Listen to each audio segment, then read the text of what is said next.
Hi, this is Addie Short from Your Travel Journey Nest Egg, where I always try to share with you planning and budgeting tips for your next vacation.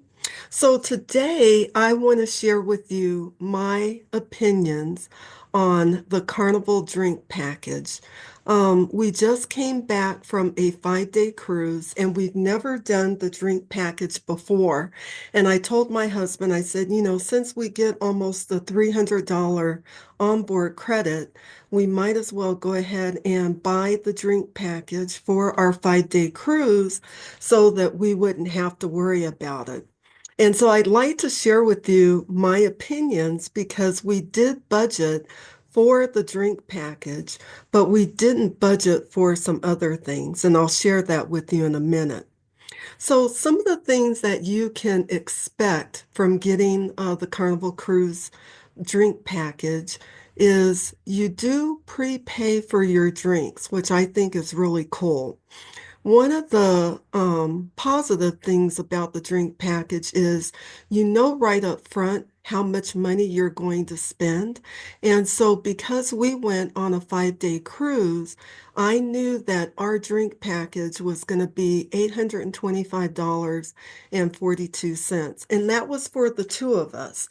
And that was for about almost a 10% discount than what they were offering on the ship. Once we got on the ship, they were offering the drink package for $74.95 per day per person, plus the 18% gratuity.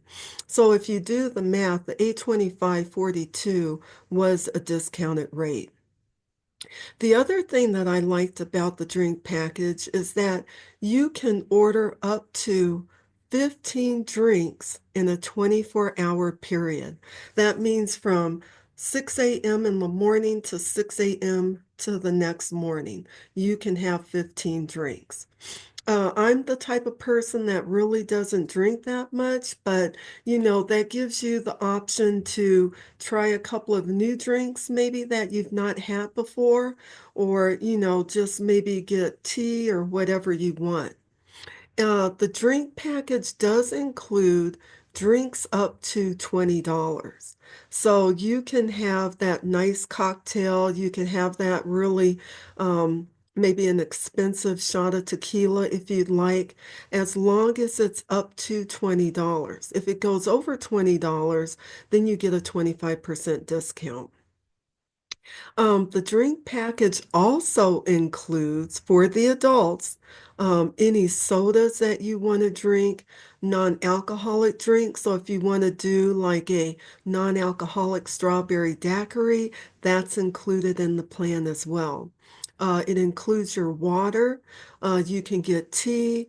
You can get energy drinks and specialty coffees within the package as well. As I mentioned earlier, you do get a 25% discount if the drinks are going to cost you more than $20. And that would include like bottles of wine and champagne and beverage seminars or classes that you want to go to. Sometimes they're offering a wine tasting class on the ship. You get a 25% discount on that.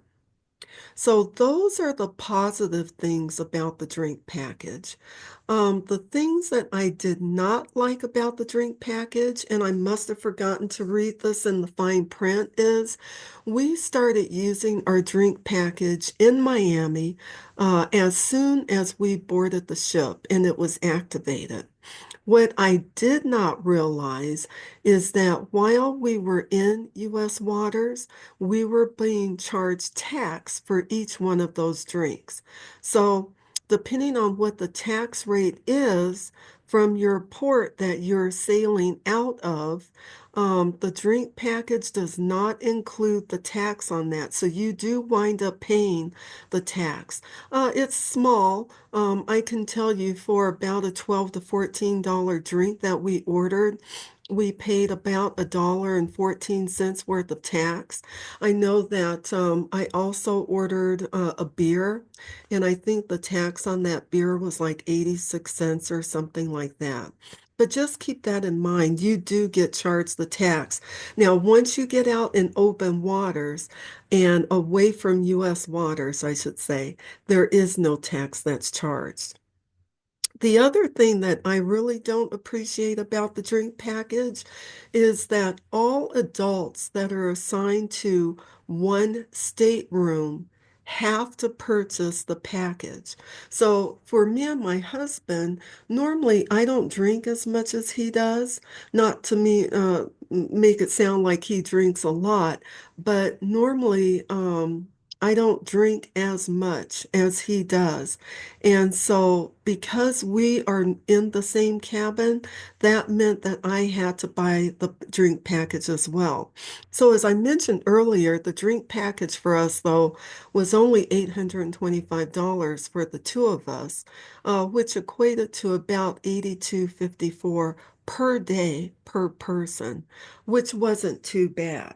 But if you have three adults in the cabin, maybe it's a young adult, that's of drinking age but doesn't drink that much, because they're in the same cabin with you, they would have to purchase the drink package as well. The other thing that I don't like about it is when you get on the ship, and as you're on the ship sailing, as many of you know, the waiters will come around with the souvenir cups and things, the shark head, the pineapple, the carnival dome, or, some other, I think there's one from the Red Frog Pub, and that is not included in the drink package. So you aren't able to take advantage of those specialties and get that souvenir cup. If you want it, I guess you can get it, but you'd have to pay for it extra. The other thing is that I found out is one of our ports of call was Half Moon Cay, which is in the Bahamas, and it's a private island owned by Carnival in Holland. You can't use your drink packets there either.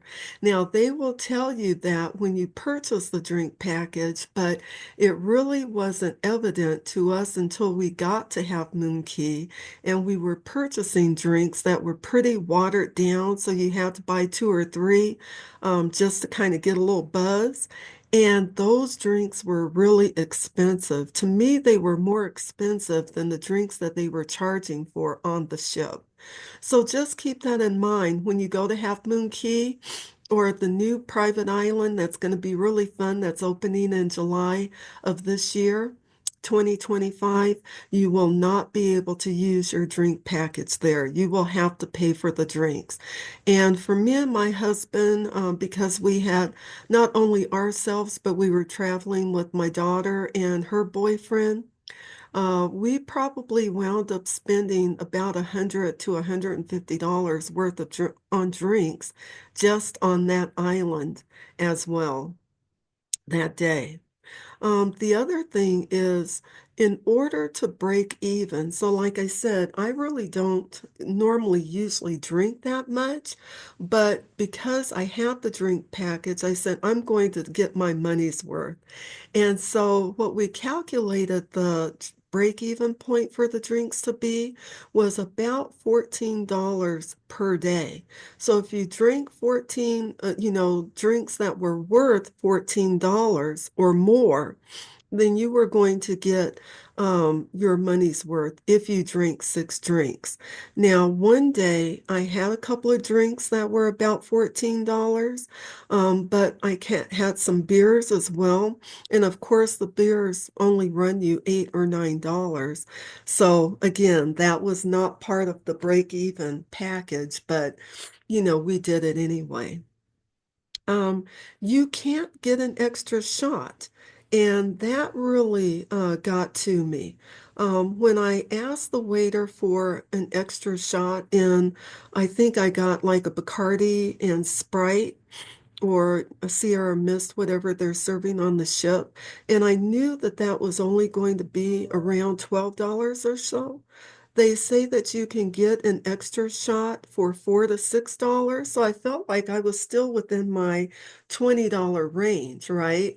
Well, the bartender just pretty much outright told me, you can't do that. and you should know better than to ask for that. So that kind of was a turn off to me as well because I thought I'm getting an extra shot. It's under $20. Why do you care? But that's a no-no apparently.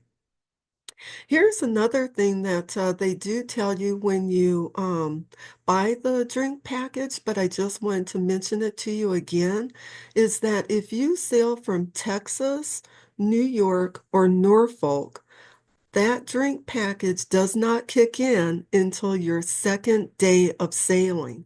So keep that in mind when you're looking at how much does it cost you per day, per person to drink, and when you can actually start using the drink package and what your break-even point is going to be for the drink package. Just keep that in mind. And the other thing that got me is when we went to get off the ship on our final day of sailing, the drink package was not available on the debarkation day. And the reason being is because they stopped selling alcohol once you get back into your home port. And I can see why they do that because they probably don't want you to get off the ship drunk and, have to deal with the local people there. Perhaps maybe that's what it is. But the bartenders were, working the bars. They were I guess getting ready for the new people to come on the ship. But what I wanted to be able to do is sit, me and my husband, with our family that we were traveling with, have our final breakfast on the ship before we had to get off, and then have another mimosa or a Bloody Mary with our breakfast. And unfortunately, when we went to the bar, the waiters told us we are not serving any alcohol. So keep that in mind. You won't be able to have that final drink on your last day of sailing. So I want to share with you how me and my husband actually did. And so remember that we were on a 5-day cruise, and if you think about, you can have up to 15 drinks per day.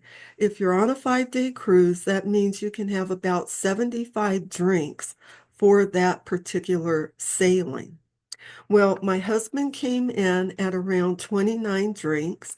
I came in at around 35, again, because I really wanted to get my money's worth for the drink package.